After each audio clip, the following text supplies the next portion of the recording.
Hello everyone, welcome to true IAS and PCS. तो हम लोगों ने लास्ट लेक्चर में डिफरेंट टाइप ऑफ स्टेटमेंट्स के बारे में पढ़ा था which can be considered as fraud, जिसे माना जा सकता है कि अगर इस टाइप का कोई स्टेटमेंट दे रहा है तो उसे फ्रॉड माना जाएगा। जैसे कि हम लोगों ने देखा था ये रेकलेस स्टेटमेंट, ये एम्बिगियस स्टेटमेंट, और आज हम लोग जानेंगे एक्टिव कंसीलमेंट को कि ये एक्टिव कंसीलमेंट क्या होता है। तो हम लोगों ने देखा था रेकलेस स्टेटमेंट अगर कोई देता है तो उसे माना जाएगा कि वो फ्रॉड है। अगर एम्बिग्यूअस स्टेटमेंट कोई देता है तो उसे भी माना जाएगा, this is also an example of fraud. अब हम लोग देखेंगे एक्टिव कंसीलमेंट कैसे फ्रॉड माना जाएगा। Active concealment occurs when one party intentionally hide material information related to the contract। देखिए वहां पे अभी तक जो हम लोगों ने ऊपर दो टाइप ऑफ स्टेटमेंट को देखा था, एम्बिगियस एंड रेकलेस स्टेटमेंट, उसमें भी किसी भी तरह का इंटेंशन की बात नहीं कही गई थी। लेकिन अगर एक्टिव कंसीलमेंट की हम लोग बात कर रहे हैं तो यहाँ पे वन पार्टी इंटेंशनली हाइड कर रही है, इंटेंशनली हाइड कर रही किसी मटेरियल इंफॉर्मेशन को जो कि उस कॉन्ट्रैक्ट के लिए इंटर करने के लिए बहुत इंपॉर्टेंट इंफॉर्मेशन है, उसे कोई एक्टिवली कंसील कर रहा है, छुपा रहा है, despite of having duty to disclose such information. और उस व्यक्ति की ड्यूटी थी कि वो उस इंफॉर्मेशन को डिस्क्लोज करे, ड्यूटी होने के बाद भी उसे वो एक्टिवली छुपा रहा है। In simple term it refers to the failure of discover relevant information। जो भी उससे रिलेटेड relevant information है, अगर कोई भी व्यक्ति उसे डिस्क्लोज नहीं करता है जिसको डिस्क्लोज करने की उसकी ड्यूटी थी, तो उसे माना जाएगा that is an active concealment. देखिए जो फ्रॉड है उसमें दो तरह की कंसीलमेंट की बात की जाएगी, ठीक है। दो तरह की कंसीलमेंट की बात हम करेंगे, एक तो हो गया ये active concealment and the second is passive concealment. Passive concealment, ठीक है। अगर एक्टिव कंसीलमेंट होता है, इंटेंशनली कोई भी व्यक्ति हाइड करता है किसी चीज को जो कि उस कॉन्ट्रैक्ट से रिलेटेड था और उसकी ड्यूटी थी कि उसे डिस्क्लोज करना चाहिए था, तो उसे माना जाएगा एक्टिव कंसीलमेंट और इसे कंसीडर किया जाएगा as a fraud. But in passive concealment it is important to note that passive concealment in this context refers to silence, ठीक है। अब फ्रॉड के अंदर जो पैसिव कंसीलमेंट है उसे हम लोग क्या मानेंगे, साइलेंस मानेंगे, ठीक है। The section clarifies that while mere silence is not considered fraud under Indian Contract Act। हम ऊपर पढ़ के आए हैं, जो सेक्शन है हमारा वो क्लियरली ये कहता है कि केवल केवल कंसीलमेंट अगर है, केवल कंसीलमेंट अगर है तो उसे फ्रॉड नहीं माना जाता। केवल कंसीलमेंट अगर है तो उसे फ्रॉड नहीं माना जाता। लेकिन कैसा कंसीलमेंट, जो कंसीलमेंट होना चाहिए वो पैसिव होना चाहिए। अगर पैसिव कंसीलमेंट है तो उसे फ्रॉड नहीं माना जाएगा। ये पैसिव कंसीलमेंट मीन्स साइलेंस। अगर कोई व्यक्ति चुप है तो उसे फ्रॉड नहीं माना जाएगा। लेकिन ये हम लोगों ने ऊपर भी पढ़ा था और हम फिर से पढ़ रहे हैं कि ये सेक्शन इस बात को पूरी तरह से क्लैरिफाई करता है विथ इलस्ट्रेशंस आल्सो कि अगर कोई भी कंसीलमेंट होता है, साइलेंस, अगर कोई व्यक्ति साइलेंस रह के कंसीलमेंट करता है, पर अगर उसकी ड्यूटी थी उस बात को उसको बताना था, अगर उसकी ड्यूटी थी कि उसके इस बात को ना बताने से जो कॉन्ट्रैक्टर है, कॉन्ट्रैक्ट में जो व्यक्ति इंटर कर रहा है उसका विल जो है वो बदल सकता है, उसकी ड्यूटी थी बताना लेकिन फिर भी वो नहीं बताता है, तो उसे माना जाएगा फ्रॉड और उसे मान लिया जाएगा as an active concealment. It can constitute fraud in situation where party must speak or when their silence is equivalent to speech। ठीक है, मतलब कि ये फ्रॉड तब मान लिया जाएगा जहां पे उस पार्टी की ड्यूटी थी कि उसे बोलना चाहिए था लेकिन वो नहीं बोलता, वो व्यक्ति नहीं बोलता है, तो उसे मान लिया जाएगा कि वो फ्रॉड किया है। व्हेन साइलेंस इज फ्रॉड, अभी हमने बताया साइलेंस फ्रॉड कब माना जाएगा, साइलेंस को फ्रॉड कब माना जाएगा, तो जनरली तो इसे जनरल रूल के अकॉर्डिंग साइलेंस को फ्रॉड नहीं माना जाता है, ये हम लोग पढ़ चुके हैं। लेकिन इसके कुछ एक्सेप्शंस है जो कि हम लोग अब देखेंगे कि इसके क्या क्या एक्सेप्शंस है, कब साइलेंस को फ्रॉड माना जाएगा। ये तो हमें पता है कि जब ड्यूटी है स्पीक, उसको बोलने की ड्यूटी टू स्पीक है, लेकिन फिर भी वो नहीं बोलता है तो माना जाएगा फ्रॉड। तो पहला क्या है, द ऑब्लिगेशन टू स्पीक, उसके ऊपर वो ऑब्लाइज था कि उसे बोलना ही था। If there is a legal or moral duty, यहां तक कि लीगल प्लस मोरल ऑल्सो, ये अगर व्यक्ति की ड्यूटी थी who remain silent to disclose certain information, their silence can be considered as fraudulent. अगर उसकी लीगल या मोरल दोनों ही ड्यूटी थी कि उसे बताना चाहिए था, लेकिन फिर भी वो नहीं बताता है, कंसील करता है, तो ये माना जाएगा कि उसने फ्रॉड कमिट किया है। सेकेंड कह रहा है exception, where silence can be deceiving, the person knows that their silence will be misleading and deceiving the other party। जहां सामने वाले व्यक्ति को ये लग रहा है कि अगर मैं चुप रहूंगा तो उससे जो सामने वाला व्यक्ति है वो डिसीव हो सकता है, मिसलीड हो सकता है, फिर भी वो चुप रहता है, तो माना जाएगा that is a fraud. Means ये तो वही बात होगी कि अगर हम किसी जगह पे खड़े हैं, ये चौराहा है, यहाँ पे हम खड़े हैं और कोई व्यक्ति हमसे आके पूछता है कि क्या मैं इस रास्ते पे चला जाऊं, क्या मैं इस रास्ते पे चला जाऊं, ए बी सी और डी। वो पूछता है क्या मैं इस ए रोड पे चला जाऊं, मुझे पता है कि इस रोड पे बहुत बड़ा गड्ढा है, उसके बाद भी मैं चुप रहता हूँ, ना मैं उसको हाँ कहता हूँ ना मैं ना कहता हूँ। और अगर अगर ये जो चौराहा है, ये जो चौराहा है, यहाँ पे जो व्यक्ति खड़ा है वो मान लेते हैं वो कोई नॉर्मल पर्सन है, वो कोई नॉर्मल पर्सन है, सिविलियन है, उसके बाद उसके ऊपर कोई ड्यूटी नहीं आती कि वो अगर कोई रिप्लाई नहीं दिया। बट अगर अगर वो जो जो ये चौराहे पे खड़ा है वो ट्रैफिक पुलिस है, ये ट्रैफिक पुलिस है, और इससे अगर कोई आके कहता है कि मैं ए रास्ते पे चला जाऊं, इसे पता रहता है, इसे पता होने के बाद भी, गड्ढे के बारे में नॉलेज होने के बाद भी ये चुप रहता है, यहाँ उसकी ड्यूटी थी बताना, लेकिन फिर भी हो सकता है इसकी कोई आपसी रंजिश हो जिसकी वजह से ये नहीं बताता, तो इसका क्या बात, इसको क्या माना जाएगा, this is also a fraud. ये फ्रॉड है क्योंकि आप इसकी ड्यूटी थी। अगर कोई सिविलियन है और वो नहीं बताता है तो माना जाएगा कि हाँ ये फ्रॉड नहीं है, ठीक है। लेकिन यहाँ पे किसी पर्सन की ड्यूटी है, उसके बाद वो नहीं बताता है, तो इसे माना जाएगा कि ये फ्रॉड है, ठीक है। अब यहाँ कह रहा है mayor silence can be deceiving, चुप रहना, और हमें पता है कि हमारे इस चुप्पी से कोई भी मिसलीड हो सकता है, तो उसे भी माना जाएगा फ्रॉड। हाफ ट्रूथ देखते हैं। हाफ ट्रूथ मतलब अर्ध सत्य, आधा सच ही किसी को बताना, पूरी बातें, पूरी नॉलेज किसी को न देना। If person chooses to speak, person बोलता है but provides incomplete or partial information. हम कहते हैं कि ये फ्रूट जो है ये बहुत अच्छा है, बहुत टेस्टी है, बहुत स्वीट है, बहुत मीठा है ये फ्रूट, ठीक है। मेरे ये कहने पे कोई पर्सन इसे खरीद लेता है, इसे परचेस करके ले जाता है, पर हमने आधा सत्य बताया था, मुझे ये पता था कि ये आधा सड़ा भी है, ये खराब भी है, ये खराब भी है, उसके बाद भी हम जानने के बाद भी उसे नहीं बताते हैं, इनकम्प्लीट इंफॉर्मेशन देते हैं, पार्शियल इंफॉर्मेशन देते हैं, withhold material fact can be considered as fraudulent. ये एक मटेरियल फैक्ट था यहाँ पे कि ये जो है, ये फ्रूट जो है ये खराब है, तो ये मटेरियल फैक्ट को अगर हम हाइड करते हैं तो this is also consider as fraud. Once they start speaking they are obligated to disclose the entire truth and failure to do so amount to fraud. अगर हम कोई भी बात शुरू करते हैं, कोई भी सत्य आपको बताना शुरू करते हैं, तो ये हमारी पूरी ड्यूटी बन जाती है, हम उससे ऑब्लाइज हो जाते हैं कि हमारी ये पूरी ड्यूटी है डिस्क्लोज करना इंटायर ट्रूथ को। और अगर हम डिस्क्लोज नहीं कर पाते विथ इंटेंशन के साथ अगर डिस्क्लोज नहीं कर पाते हैं, तो ये माना जाएगा कि हमने फ्रॉड किया है। अब इसके मैरिटल जो फैक्ट्स होते हैं, ये भी इसका एग्जाम्पल बहुत अच्छा है फ्रॉड का।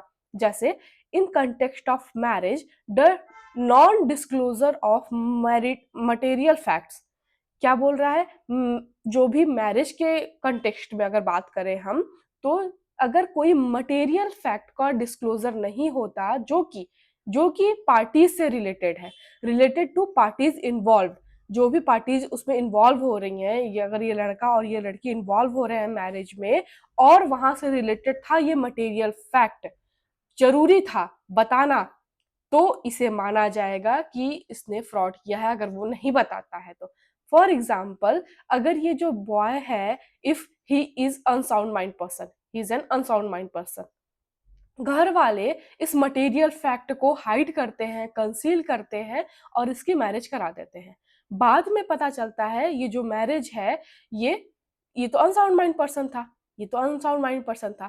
तो ये अपने ऊपर भी पढ़ के रखा है, अगर कोई भी अनसाउंड माइंड पर्सन है उसके साथ कोई भी कॉन्ट्रैक्ट किया जाएगा तो वो क्या होगा, that is void, that is void, not voidable, this is void. But in fraud अगर हम अनसाउंड माइंड का एग्जाम्पल हटा के देखते हैं कि फॉर एग्जाम्पल इसे कोई किसी तरह की गंभीर बीमारी है, अब ये ज्यादा दिन तक नहीं रह सकता, ये जो पर्सन है इसे किसी तरह की गंभीर बीमारी है, अब ये ज्यादा दिन तक नहीं रह सकता ये लड़का, और इसकी शादी जो है वो इस बात को छुपा करके करा दी जाती है, तो इसे क्या माना जाएगा, इसे फ्रॉड माना जाएगा। This mean that failing to disclose important information. अब यहाँ क्या बात कर रहा है, यहाँ बात कर रहा है किसी भी इंपॉर्टेंट इंफॉर्मेशन की about one's marital status or other relevant fact can be considered as fraud. क्या कह रहा है, ये यहाँ पे इंपॉर्टेंट इंफॉर्मेशन था इस लड़के के बारे में कि ये बीमार है, कि ये अब ज्यादा दिन का नहीं है इस धरती पर, ठीक है। तो अगर इस तरह के फैक्ट्स को कोई हाइड करने की कोशिश करता है तो वो माना जाएगा कि उसने फ्रॉड कमिट किया है। जैसे अगर हम इसके इंपॉर्टेंट इंफॉर्मेशन के बारे में अगर ये बोले कि अगर ये इसकी कोई जॉब नहीं है, अब लड़की की डिमांड ये थी कि लड़का गवर्नमेंट जॉब, जो कि यूजुअली होता है आज के कल्चर के हिसाब से, लड़का गवर्नमेंट जॉब में होना चाहिए, ये गवर्नमेंट जॉब में नहीं होता है, झूठ बोला जाता है या कंसील किया जाता है, कंसील किया जाता है इस बात को कि हाँ ये गवर्नमेंट जॉब में है, इस बात को कंसील किया जाता है। तो ये क्या है, ये इंपॉर्टेंट इंफॉर्मेशन है, इसको भी मान सकते हैं कि इसने फ्रॉड कमिट किया है, इसलिए भी मान सकते हैं कि फ्रॉड कमिट हुआ है। अब हम ये देखते हैं नेक्स्ट, ये तो बहुत इंपॉर्टेंट है, इससे रिलेटेड क्वेश्चंस भी आते हैं इस तरह के क्वेश्चंस पे। Changes in circumstances, changes in circumstances का मीन्स मतलब ये है कि पहले सिचुएशन कुछ और था, आफ्टर कॉन्ट्रैक्ट सिचुएशन कुछ और हो जाता है। जैसे sometime representation is true when made, but it may on amount of change of circumstances is become false when it is actually acted upon by other party. In such circumstances, it is duty of a person who made the representation to communicate the changes of circumstances. Means हमने यहाँ पे एक बहुत अच्छा example दिया है, ये हमारे एक कोई व्यक्ति आता है, हमारे पास गार्डन है, किसका गार्डन है, एप्पल्स का, एप्पल्स का हमारे पास गार्डन है, ठीक है। एक विजिटर आता है एक गार्डन को देखने के लिए, उसको देख करके बहुत अच्छा लगता है कि वाह क्या एप्पल्स है इनके पास, अब तो मैं इसे खरीद के रहूंगा, ठीक है, ये सारे एप्पल्स को।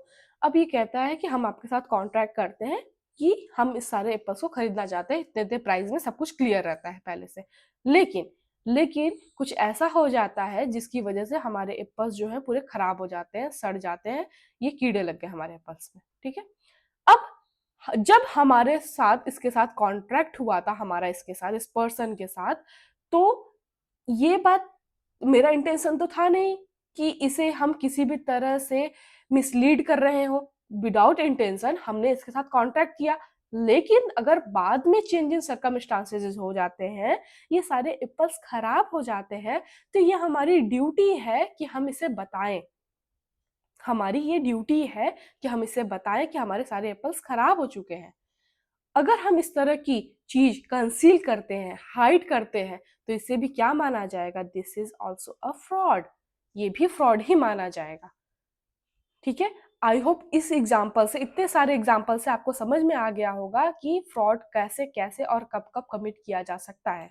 अब हम लोग ये जानेंगे difference between misrepresentation and fraud. What is the difference between misrepresentation and fraud, the basic difference जो कि हम लोग पहले से पढ़ते हुए आ रहे हैं, that is presence of intention and knowledge. अगर यहाँ पे इंटेंशन का प्रेजेंस है या नॉलेज का प्रेजेंस है तो ये माना जाएगा दैट इज अ फ्रॉड। अगर lack of intention and lack of knowledge है तो इसे माना जाएगा मिसरिप्रेजेंटेशन। डिफिनेशन के बेसिस पे अगर देखें तो यहाँ पे जैसे इस तरह के अगर क्वेश्चंस आ जाते हैं डिफरेंस के बारे में, तो अगर आप इस तरह से कोई भी आंसर लिखेंगे विथ हेडिंग्स तो ये मार्क्स गेनिंग होता है, ठीक है। इससे आप मार्क्स इजीली गेन कर सकते हैं अगर इस तरह से एग्जांपल्स आप देते हैं, इस तरह से डेफिनेशंस, इंटेंट, टॉपिक वाइज अगर कोई भी आप डिफरेंस लिखते हैं तो वो अच्छा होता है, वो लुक रिप्रेजेंटेशन का अच्छा होता है, ठीक है। यहाँ पहला कह रहा है definition, in misrepresentation, false statement of fact or law made innocently or without the intent to deceive। क्या कह रहा है, मिसरिप्रेजेंटेशन के केस में अगर कोई भी इवन फॉल्स स्टेटमेंट भी दे रहा है फैक्ट का अगर कोई भी व्यक्ति फॉल्स स्टेटमेंट भी दे रहा है, इनोसेंटली दे रहा है, किसी भी इंटेंशन के बिना, किसी भी इंटेंशन के बिना कि उसको डिसीव नहीं करना था, तो वो माना जाएगा मिसरिप्रेजेंटेशन। बट इन फ्रॉड के केस में फॉल्स रिप्रेजेंटेशन हो रहा है जानते हुए, without believe in its truth और with reckless disregards for its truthfulness. Means जानते हुए अगर कोई भी फॉल्स स्टेटमेंट देता है तो उसे माना जाएगा कि उसने फ्रॉड कमिट किया है, ठीक है। इंटेंट के बारे में देखेंगे, और पहला तो हो गया ये डिफिनेशन, दूसरा है इंटेंट। इंटेंशन का क्या है, इंटेंशन प्रेजेंस होता है मिसरिप्रेजेंटेशन में और फ्रॉड में लैक ऑफ इंटेंशन होता है, ये हम लोगों ने जान लिया था पहले ही। तीसरा है नेचर। नेचर क्या होता है इसका, मिसरिप्रेजेंटेशन और फ्रॉड का। Misrepresentation may be made negligently और इनोसेंटली। नेग्लिजेंट भी हो सकता है और इनोसेंटली भी हो सकता है, but fraud deliberate act with the intention to mislead or defraud. Fraud जो होता है वो मिसलीड के साथ, इंटेंशन के साथ होता है और फ्रॉड करने के लिए होता है, इंटेंशन का प्रेजेंस होता है नेचर में। अब यहां देखेंगे लाइबिलिटी के बारे में। फ्रॉड और मिसरिप्रेजेंटेशन में लाइबिलिटी क्या बनती है, can give rise to remedies such as rescission, damages, restitution in misrepresentation, जो कि हम लोग पढ़ के आए हैं। बट फ्रॉड में it can render the contract voidable हो सकता है किसके ऑप्शन पे, पार्टीज के ऑप्शन में जिसने भी फ्रॉड किया है। And additional remedies such as restitution or damages may be available, ठीक है। रेस्टिट्यूशन और डैमेजेस भी अवेलेबल है। अब ये देखेंगे नॉलेज ऑफ फॉल्सहुड। अब इसमें जानेंगे कि इन नॉलेज ऑफ फॉल्सहुड के बीच में, दोनों के बीच में क्या डिफरेंस है। The person making the statement make genuinely believe it to be true. क्या है नॉलेज ऑफ फॉल्सहुड में, वो व्यक्ति जो है मिसरिप्रेजेंटेशन में वो बिलीव कर रहा है, जेन्युइनली वो बिलीव कर रहा है कि वो जो भी बोल रहा है वो सच बोल रहा है, उसका बिलीव है, उसका जो नॉलेज है वो ये सोच रहा है, वो अगर उसका गलत नॉलेज है, उसका फॉल्स नॉलेज है, वो सोच रहा है कि मैं जो भी बोल रहा हूँ वो मैं सत्य बोल रहा हूँ। लेकिन फ्रॉड में जो भी पर्सन स्टेटमेंट दे रहा है उसे वो पता है कि वो फॉल्स स्टेटमेंट दे रहा है। This is the big difference between misrepresentation and fraud. जो व्यक्ति स्टेटमेंट दे रहा है उसे पता है कि वो फॉल्स स्टेटमेंट दे रहा है या वो कंसील कर रहा है, तो माना जाएगा कि उसने फ्रॉड कमिट किया है। अब देखिए ये बहुत डिफिकल्ट हो जाता है प्रूफ करने में कि ये फ्रॉड के द्वारा किया गया है या मिसरिप्रेजेंटेशन के द्वारा किया गया है, क्योंकि यहाँ ऑल डिपेंड्स ऑन इंटेंशन। तो इंटेंशन किसी का कैसा है, मेंस रिया है, तो ये प्रूफ करना बहुत डिफिकल्ट है कि मेंस रिया का प्रेजेंस था या नहीं था। अब इसे हम लोग समझेंगे एक केस लॉ से, जिसका एग्जाम्पल हम पहले भी इंश्योरेंस का दे चुके हैं। ये बहुत अच्छा केस लॉ है समझाने के लिए फ्रॉड का। ये PC Chacko and anothers versus chairman LIC of India, ठीक है, 2007 का है ये case law. In this case the insured had undergone a thyroid operation. इसमें क्या होता है हम आपको ऐसे ही समझा देते हैं। इसमें जो पेशेंट रहता है वो बहुत पहले एक थायराइड ऑपरेशन उसका हुआ रहता है, बहुत पहले 4 साल पहले, जब उसने इंश्योरेंस लिया था। जब उसने इंश्योरेंस की पॉलिसी ली थी, उस पॉलिसी को लेने से 4 साल पहले उसका एक थायराइड का बहुत बड़ा ऑपरेशन हुआ रहता है, पर वो इस फैक्ट को डिस्क्लोज नहीं करता है। जब वो इंश्योरेंस पॉलिसी लेता है उसे सारे फैक्ट्स को डिस्क्लोज करना था, और ये जो ऑपरेशन है इसका, ये तो यहाँ पे मटेरियल फैक्ट था, मटेरियल फैक्ट था, मेन फैक्ट था, इसका डिस्क्लोज तो जरूरी था, पर वो डिस्क्लोज नहीं करता है और इंश्योरेंस ले लेता है। फिर उसकी डेथ हो जाती है, कुछ ही दिन बाद उसकी डेथ हो जाती है। तो यहाँ पे कोर्ट ये हेल्ड करता है कि जो व्यक्ति था जिसने इंश्योरेंस लिया था, the court held that the insured didn't disclose all material facts, उसे सारे मटेरियल फैक्ट्स उससे रिलेटेड जो भी थे उसे डिस्क्लोज करना था, लेकिन वो डिस्क्लोज नहीं करता है। तो ये माना जाएगा कि उसने फ्रॉड कमिट किया था, और इसे वॉइडेबल कर दिया जाएगा इंश्योरेंस के द्वारा, कोर्ट के द्वारा, और उसे कोई भी इंश्योरेंस नहीं मिलेगा। उस आफ्टर हिज डेथ उसके घर वालों को कोई भी इंश्योरेंस नहीं मिलेगा। ठीक है। Our next topic is promise made without the intention of performing।